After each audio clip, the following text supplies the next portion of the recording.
La CR47, vous vous en rappelez? Les fameux bonnets jaunes, etc., qui ont tant fait parler d'eux. Ils ont une chambre d'agriculture.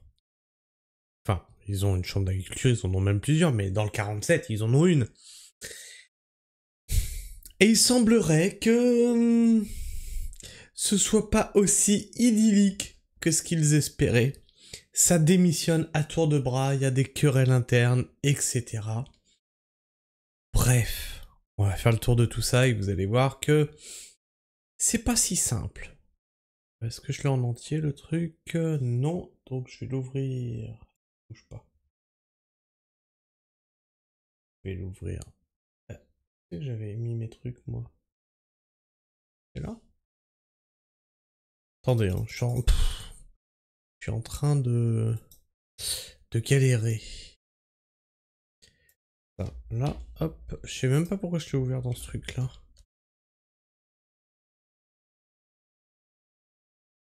Voilà. Hop là. Et on va le mettre à la bonne taille. Hop, et on va pouvoir faire le tour de tout ça. Crise à la chambre d'agriculture de Lot-et-Garonne après des démissions en cascade. Quel avenir pour l'organisme consulaire? Karine Duc se porte candidate pour prendre la présidence de la chambre d'agriculture dans un contexte tendu où l'unité jadis infaillible de la CR47 se disloque. Alors c'est ce que certains d'entre vous m'aviez dit dans les commentaires, une fois que la CR aura le pouvoir, tu verras, ils sont pas mieux que la FNSEA, voire pire. Eh bien, est-ce que l'avenir vous donne raison? Peut-être, peut-être. Moi je me positionne pas, hein, je fais que des retours d'actualité. On m'a encore dit oui, pour le film Le Grand Déplacement, je te trouve dur. J'ai donné à un seul moment dans la vidéo mon avis, c'est j'ai vu le trailer, le film avait l'air pas mal. Tout le reste, je lis des articles et je reste neutre, je relais des informations. Pour la CR47, j'ai relayé des informations. Pour la FNSEA, j'ai relayé des informations. Pour la Confédération Paysanne, j'ai relayé des informations. Pour la FNSEA, quand j'ai donné mon avis, c'était avec des faits factuels, etc. sourcés. Je ne lis pas dans l'avenir, je ne pouvais... J'ai pas dit que la CR47 serait mieux que la FNSEA ou mieux que la Confédération Paysanne. D'ailleurs, mon cœur, si tu me demandes à moi, mon cœur va plutôt vers la Confédération Paysanne. Hein. Alors, Karine Duc se porte candidate pour prendre la présidence de la Chambre dans un contexte tendu où l'unité jadis infaillible de la CR47 se disloque. Avis de tempête rue Péchabou à Agen. Mais là, il y en a un qui doit se frotter les mains, c'est Arnaud Rousseau, là. En une semaine, 3 personnes ont claqué la porte de la chambre d'agriculture de Lot-et-Garonne. La directrice Agnès Chabrilange, le président Patrick Franken et un dinosaure de la CR47, l'un de ses fondateurs, Jean-Michel Ruchot. Beaucoup imputent ses départs inopinés à Serge Bousquet-Cassagne. C'est vrai que quand il a des prises de parole, lui, il est assez direct, assez cru et assez bourru. En désaccord avec la méthode Franken, plus consensuelle et moins brutale, l'ex-président de la Chambre n'aurait rien fait pour faciliter la prise de fonction de son plus fidèle ami, élu il y a 6 mois après une victoire écrasante de la CR. En plus, ils sont amis, et maintenant ils s'entre-déchirent. Le pouvoir corrompt. Et l'argent pourrit tout. Entre ces deux-là, le divorce est consommé et la famille CR se décompose. Dans ce contexte de division, quel avenir pour la maison des agriculteurs? Bah oui les gars, c'est que vous avez quelque chose à faire tourner. La chambre d'agriculture. Vos querelles, en fait, on s'en branle. Karine Duc s'est positionnée lundi 30 juin au soir lors d'une réunion de crise via un communiqué laconique. Elle annonce prendre acte de ses démissions et se porte candidate pour être la tête du bateau ivre. Je trouve que c'est très rapide. Elle annonce cela même pas 24 heures après l'annonce de la démission de Patrick. C'est surprenant. C'est vrai que c'est comme si c'était attendu, hein. Remarque un adhérent à la CR47.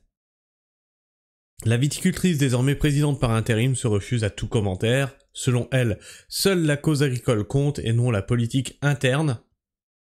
Ben si quand même, si. Parce que si vous vous engueulez, si vous vous entredéchirez comme ça, c'est qu'il y a un problème dans la politique interne. Qui intéresserait peu les paysans lot-et-garonnais. Ben si.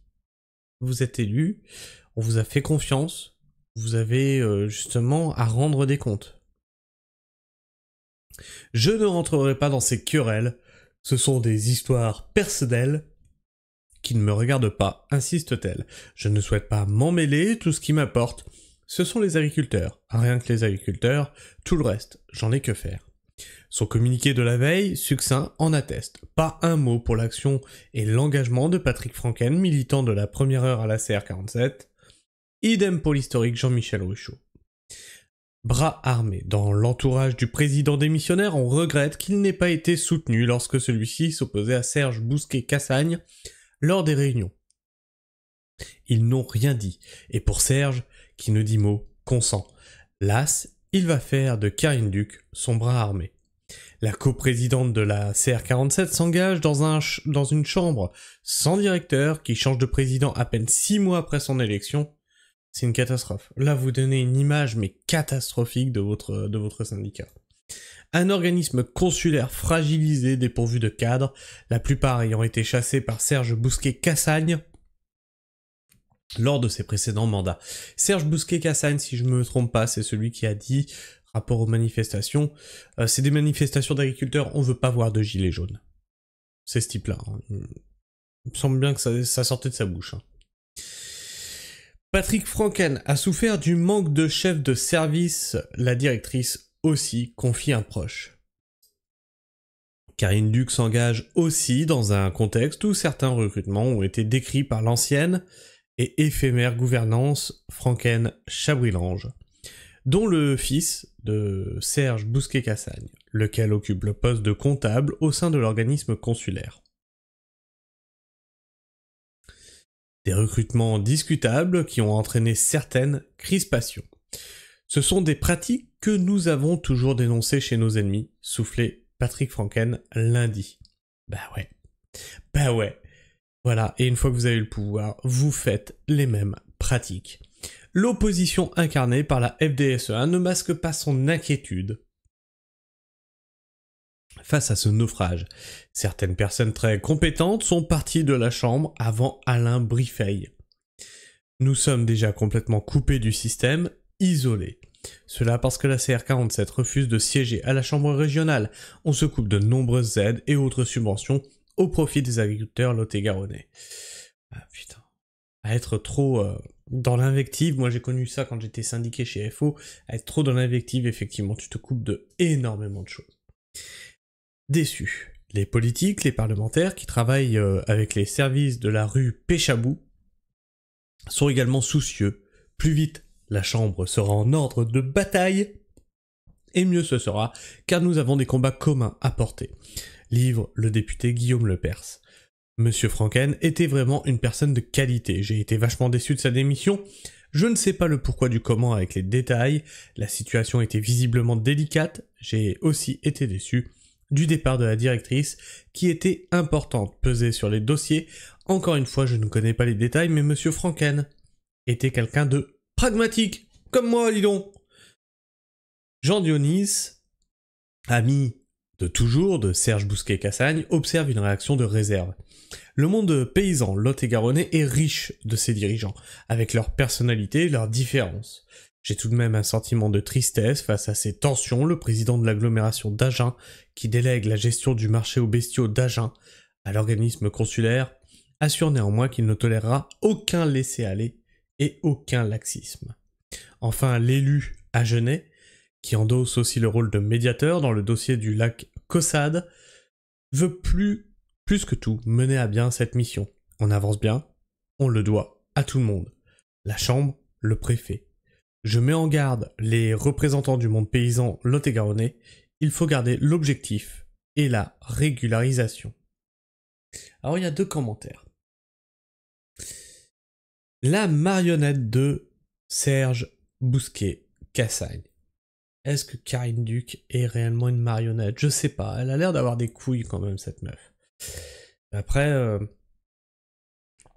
Serge, on l'a vu pendant les manifestations, c'est un mec qui a de la poigne, c'est un mec qui gueule, c'est un mec qui a l'air de vouloir diriger, hein, qui a l'air de vouloir vraiment maîtriser tout ce qui l'entoure et garder le contrôle. Oui, sur la politique interne, ne doit pas être porté à la connaissance des Lot-et-Garonnais. Si. Déplacer le problème, c'est bien la marque d'une firme de gouvernance qui s'arrange pour durer sur « elle fera le job » qu'une partie de la CR aux commandes attend d'elle. Bah, c'est le problème, c'est que pour moi, excusez-moi, mais vous avez été élu sur des promesses de pas faire comme la FNSEA, vous faites finalement comme la FNSEA. C'est triste, c'est triste. Là, moi je vois une grosse déception. Grosse déception. Enfin bref. Je sais pas moi ce que vous pensez de tout ça, n'hésitez pas à me donner votre avis, votre opinion dans l'espace commentaire. Est-ce que le monde agricole est vraiment en train de s'effondrer? Si tu me poses la question, je te dirais que oui. Mais bon, c'est moi qui te pose la question. Si t'es encore là, en fin de vidéo, n'hésite pas à t'abonner, à partager cette vidéo, à la liker, tout ça, ça aide la chaîne, bien entendu, à être plus visible dans les algorithmes de YouTube. Sur ce, moi je vous fais la bise, prenez soin du sol, et restez pragmatiques. Ciao.